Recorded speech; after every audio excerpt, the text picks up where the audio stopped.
Assalomu alaykum hurmatli vatandoshlar va odatdagi yangiliklarimizni boshlaymiz. Boshlashdan oldin katta iltimos, meni ko'rayotgan bo'lsangiz, podpiskani bosinglar. Podpiska bizning kanalimizga rivojlanishiga juda ham yordam beradi. Iltimos, shuni bosib qo'yinglar. Moskva hamda Moskva oblasti va Sankt-Peterburgdagi hamyurtlarimizga 10 yillik stajiga ega ishonchli dokument xizmatlarini taklif qilamiz. Registratsiya va uni продление qilish, трудовой договор, уведомление, spravkalar, проверка bazalar xizmatlari mavjud. Muhim eslatma, Amina ilovasi to'liq ishlamaganligi sababli registratsiya qilmaganlar zudlik bilan ushbu xizmatdan foydalaning. Hoziroq ekrandagi raqamlarga qo'ng'iroq qiling yoki WhatsAppdan yozing. Diqqat, tezkor xabar. Rossiya Federatsiyasi prezidenti Vladimir Putin migrantlar uchun yangi qarorni imzoladi. Assalomu alaykum qadrli mehmon, videodan to'liq xabardor bo'lish uchun videoga like va podpiska tugmalarini bosib qo'ying. Putin migrantlarni ishdan bo'shatish asoslarini kengaytirdi. Rossiya prezidenti Vladimir Putin xorijiy ishchilar bilan mehnat shartnomasini bekor qilish asoslarini kengaytiruvchi qonunni imzoladi. Hujjat Rossiyaning rasmiy huquqiy axborot portalida e'lon qilindi. Endi ish beruvchilar mintaqaviy ish o'rinlari limitini oshirgan migrantlar bilan mehnat shartnomasini bekor qilish huquqiga ega bo'ladi. Ushbu hujjat bilan Rossiya Mehnat kodeksining 327-6-moddasiga o'zgartirishlar kiritilgan. Qonun 2026-yil 1-martdan kuchga kiradi. Tashabbus yangi odamlar fraksiyasiga mansub deputatlar tomonidan Davlat dumasiga kiritilgan. Ularning fikricha, bu ishdan bo'shatilgan xodimlar tomonidan sudga berish xavfini kamaytirishga yordam beradi. Rossiya hududida milliy haydovchilik guvohnomalaridan foydalanishning amaldagi tartibi o'zgarmoqda. Shu sababli O'zbekiston Respublikasining Rossiya Federatsiyasidagi elchixonasi ogohlantirish bilan chiqdi.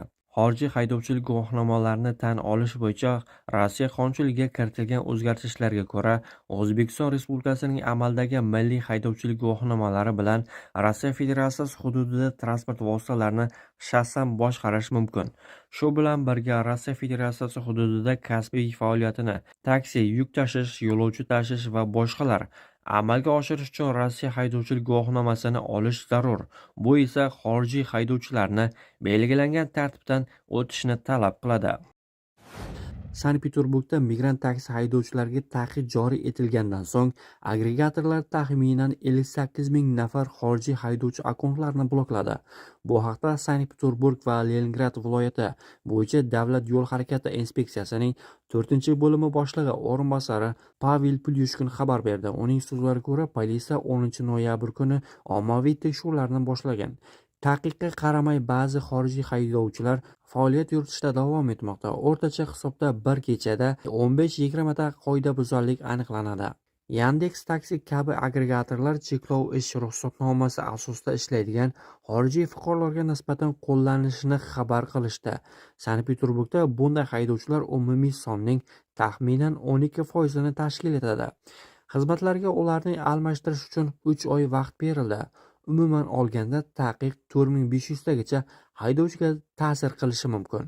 Qoidabuzarlar javobgarlikka tortilmoqda. Ularga nisbatan jarimalar va Rossiyadan deportatsiya qilinish qo'llanilishi mumkin. Akkauntlar bloklangandan so'ng shahardagi noqonuniy taksi bozori o'sishni boshladi. Haydovchilar endi ilovalar orqali ishlay olmaydigan bo'lib, metro bekatlari, avtobus bekatlari va savdo markazlari yaqinida, asosan turar joy hududlarida xizmatlarni taklif qilmoqda. Rossiya rus tili rasmiy til bo'lgan mamlakatlarda haydovchi sifatida ishlashga borayotganlarning haydovchilik guvohnomalarini tan oladi. Bu haqda Davlat dumasi raisi Vyacheslav Volodin parlament quyi palatasining yalpi majlisida ma'lum qildi. Rus tili rasmiy til bo'lmagan mamlakatlardan kelganlarning haydovchilik guvohnomasini tan olmaymiz. Bunda ushbu davlat fuqarolari qoidalar va imtihonlardan o'tishi kerak. Shundan keyingina ularning haydovchilik guvohnomasini tan olish mumkin bo'ladi, deydi Volodin. Shuningdek, Rossiyada chet elliklarning haydovchilik guvohnomasini tan olishda rus tilini bilish asosiy masala ekanini ta'kidladi. Uning qo'shimcha qilishicha, Rossiyaga borayotgan va u yerda ishlashni haydovchilar uchun bir qator talablar bor. Rossiyaning amaldagi qonunchiligiga ko'ra, xorijiy haydovchilik guvohnomalari Rossiyada tan olinadi. Ular rus tiliga tarjima qilingan va notarial tasdiqlangan bo'lishi kerak.